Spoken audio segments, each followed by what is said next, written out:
አግዥኝ።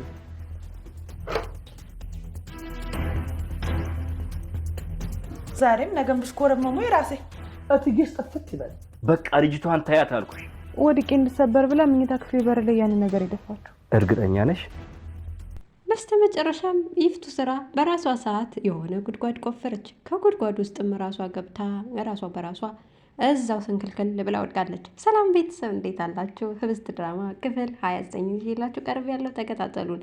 ታዲያ ይፍቱ ስራ ባለፈው ክፍል እንደምታስታውሱት እንግዲህ ለህብስት ዘይት ነገር ከመኝታ ክፍሏ ደፍታ ከዛም በኋላ ህብስት ወድቃ እንድትሰባበር ነበር ፍላጎቷ። ነገር ግን ደግሞ ዛሬ ሌላ አዲስ ክስተት ተፈጥሯል ማለት ነው። ይሄ ክስተት ምንድን ነው? አብረን የምናየው ይሆናል። ቪዲዮን በላይክ ጀምሩ። በሚያሳዝን ሁኔታ አይጥላ መሏ የድመት አፍንጫ ታሸታለች እንዲሉ ይፍቱ ስራ እንግዲህ በሚያሳዝን ሁኔታ ዘይቱን ከመኝታ ክፍሏ ደፍታ ከህብስት ዘወር ብላ ተመልሳለች። ታዲያ ህብስትም ደግሞ በአምላክ ተቀብሎ ወደ ቤት ይዟት ይመጣል። ነገር ግን ደግሞ ታፈሱ ስልክ ደውላ እውነታውን ስለነገረችው ቀደም ብሎ እውነታውን ስላወቀ ህብስትን ወደ መኝታ ክፍሉ እንድትገባ አስገድዷታል። ህብስት አልገባም ብላ አሻፈረኝ ብትልም እሱ ደግሞ እንድትጎዳ ስላልፈለገ እውነታውን ሳይነግር መኝታ ክፍሉ ለትንሽ ደቂቃ እንድትቆይ ይጋብዛታል። እሷም እሺ ብላ ተሸንፋለታለች።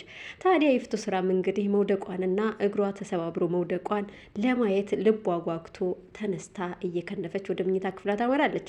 ስታመራ ግን የተፈጠረው ነገር እጅግ በጣም ፈገግ የሚያስብልም እና ደግሞ እሰይ እንኳን ሆነ ለክፉዎች እንኳን እንደዚህ አይነት ምላሽ ተሰጠ የሚያስብል ነው። ይፍቱ ስራ እንግዲህ ገባ ብላ አንገቷን አስገብታ ማየት ስትፈልግ ታያጣታለች። ታዲያ እጇን ባፏ ጭና ዘወር ብዬ መለሳለሁ ስትል እራሷው እዛው ድፍት ትላለች። እግሯም ይሰባበርና ወጌሻ መጥቶ ያሻታል። ነገር ግን አሁን ላይ እንደ ልቧ መንቀሳቀስ አቅቷት አንዴ ሶፋ ላይ አንዴ አልጋ ላይ ማለት ከጀመረች ሰነባብታለች። ታዲያ ይህንን የተመለከተችው መቼም እንደፈረደባት ታፍሱ አንዱን አስታማሚ አንዱን አስቂኝ አንዱን ደግሞ አንሽላትና ዛሬም እንደተለመደው ይፍቱ ስራን እያስታመመች ትገኛለች። እትዬ ምን ላድርግልሽ ማለቷንም ቀጥላለች። ታዲያ ምን ላድርግልሽ ስትላትም ይፍቱ ስራ አፏ ዝም ማለት አልቻለም። እንደውም አንቺን ነው እንደዚህ አድርጌ የምጥልሽ እያለቻትም በዛቻ እያስፈራራቻት ነው። ታዲያ ታፈሱ ድንገት አፏ አምልጧት የደፋሽውም አንቺ የተደፋሽውም አንቺ ብላ ጠቅ አድርጋታለች። ይህንን ስትሰማ ይፍቱ ስራ አንዳች ማን የድፋሽ እያለችም ሁሉንም በስድብ መዝለፏን ተያይዘዋለች። ታዲያ በአምላክ በአግራሞት እየተመለከታት እንዴት ሰው በዚህ ልክ ክፋት ይራመድበታል የሚል ሳይ አይሆንም አይቀርም። ህብስት የተፈጠረው ነገር ምንም አልገባትም። ከባምላክ መኝታ ክፍል ለትንሽ ደቂቃ ጠብቂ መባሏ እዛ ደግሞ እዚህ ጋር ስትመለስ ያገኘችው ይፍቱ ስራ ወድቃ ተሰብራ ለያጅ ለግናሽ አስቸግራ ስታገኛት ግራ ተጋብታለች። ሳሎን ላይ ቁጭ ብለው ግን አይን አይኗን እየተመለከተች የዋኋና ርኅሩኆ ህብስት በጣም ተጎዳሽ አይደል አለቻት ባዘኔታ። ነገር ግን ደግሞ ይፍቱ ስራ ምላሿ እንዲህ የሚል ነበረ። ቆይ አንቺ በአንቺ ጦስ ነው ሁሉ የመጣው አንቺ እንከፍ አንቺ ከረፈፍ እያለችም ስድቧን እንደተለመደው ታወርድባት ጀመር። ህብስት ግን ምንም አይነት ቃል አልወጣትም። ምን አጠፋው እያለች ነበር ጥፋቷን ስጠይቅ የነበረው። በአምላክም አንቺ በቃ ዝም በይ፣ አሁን የሚደፋው ተደፍቷል፣ የሚወድቀውም ወድቋል፣ መውደቅ የነበረበት ስለወደቀ ተነሽና ወደ መኝታ ክፍልሽ ግቢ ይላታል።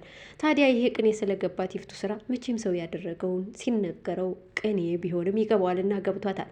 ምን ለማለት ፈልገህ ነው ብላለች። ለማለት የፈለግኩትን እንግዲህ አንቺ ታውቂዋለሽ። ስለዚህ መውደቅ የነበረበት ሰው ሳይወድቅ እንግዲህ ሌላው ወድቋል ብሎ ይነግራታል። ቆይ ግን ሁላችሁንም ሰራቸዋለሁ እያለች የተለመደ ዛቻዋን ቀጥላለች። ህብስትም ተነስታ ወደ መኝታ ክፍሏ አምርታለች። ሁሉም አሁን ላይ ማስመሰሉን ቀጥሏል። አቶ አለምም እንደዚሁ እያስመሰለ ይገኛል። ምክንያቱም ይፍቱ ስራ ተነስታ ወደ አልጋዋ ተኝታ ወጌሻ አይስቷትም ራሽን ጠብቂ ተንከባከቢ ስላላት ወደ መኝታ ክፍል አምርታለች። ነገር ግን እዛ ስታመራ የተፈጠረው ነገር አለም ፊት እየነሳት መጥቷል። አለም ይመስለኛል ከሄርሜላ ጋር አዲስ ነገር ሳይፈጠር አይቀርም። አሁን ላይ ለሚስቱ ያለው አመለካከት እጅግ በጣም የተለየ ሆኗል። ፊቱንም ኮስተር እያደረገባት ነው። ታዲያ ይፍቱ ስራ ይሄን ነገር እያየች አንጀቷ እያረረ ቢሆንም እግሯን እየጎተተች ለመቻል እየሞከረች ትገኛለች። ነገር ግን ዛሬም ጭቅጭቋን አላቆመችም። እግሮቿ ቢሰበሩም ምላሷ አልተሰበረለትም። አለምም የሰራሹ ድርጊት ምን እንደሆነ አውቃለሁ፣ ይህን ድርጊት ካላንቺ ሌላ ሰው ሊፈጽመው በፍጹም አይችልም ብሏታል። ልታምን ባትፈልግም ግን ሳትወድ በግዷ አሳምኗታል። በተመሳሳይ ሁኔታ አለም ግዴታ ዛሬ ማስመሰል አለበትና እያስመሰለ ወደ ህብስት ክፍል ያመራል።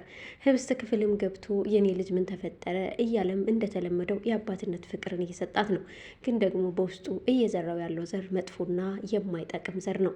ላዩ እያስማሰለ ላዩ የሚያምር ቅጠል ሆኖ ከውስጡ ግን መርዝ የሚተፋ አንዳንድ ፍሬ ያለው ዛፍ እንዳለ ሁሉ አለም ጋር የሚታየው እንደዚሁ አይነት ድርጊት ነው።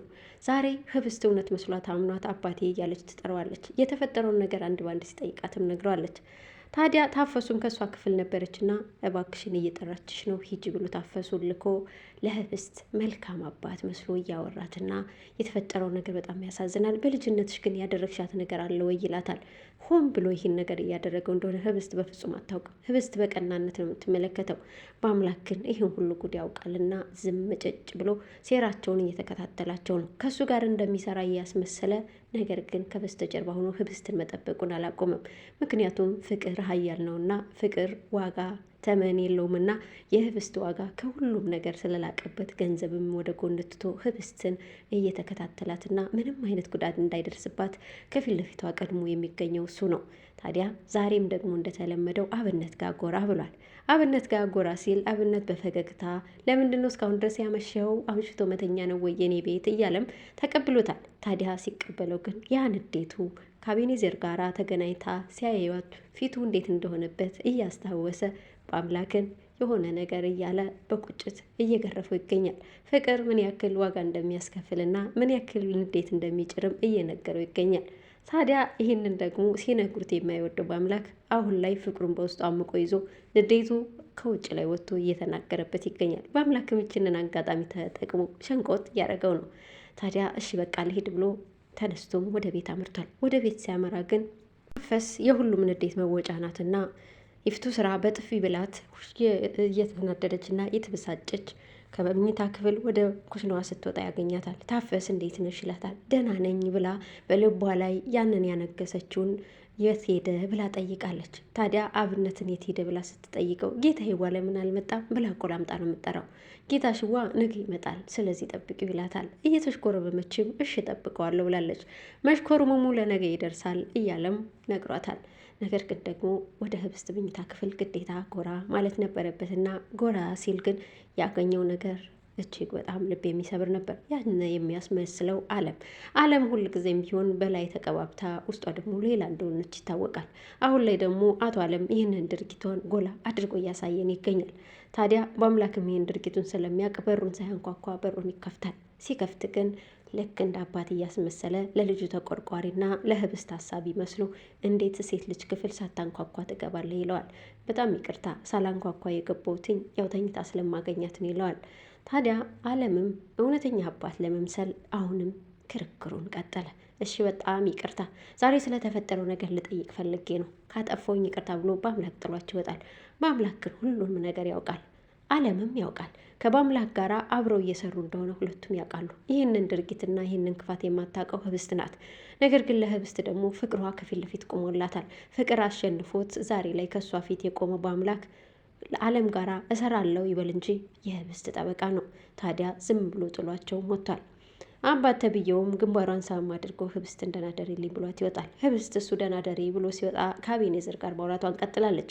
አቤኔዘርን ይቅርታም ጠይቀዋለች። ሰሞኑን እዚህ አካባቢ እንዳትመጣ የሚል ማስጠንቀቂያ ሰጥተዋለች።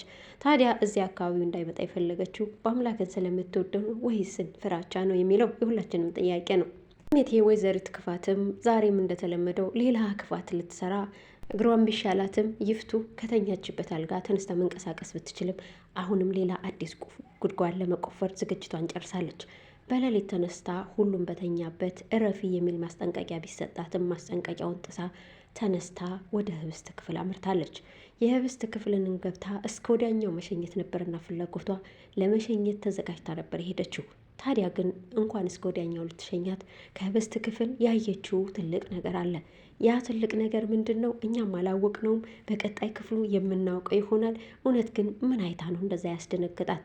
ይመስለኛል ህብስት ወይ ከበአምላክ ጋር አንድ ላይ አልጋ ላይ ተኝታለች፣ አለበለዛ ደግሞ ህብስት ከዛ ክፍል የለችም። ብቻ ግን አብረን የምንመለከተው ይሆናል። እስከዛው ሰላም እላለሁ። ለቻናሌ አዲስ የሆናችሁ ሰብስክራይብ፣ ላይክ በማድረግ ቤተሰብ የሆኑ ሀሳብ አስተያየታችሁን ደግሞ ኮሜንት ላይ አስፍሩልኝ። የኔ ወዶች ሰላማችሁ ብዝት ይበልልኝ።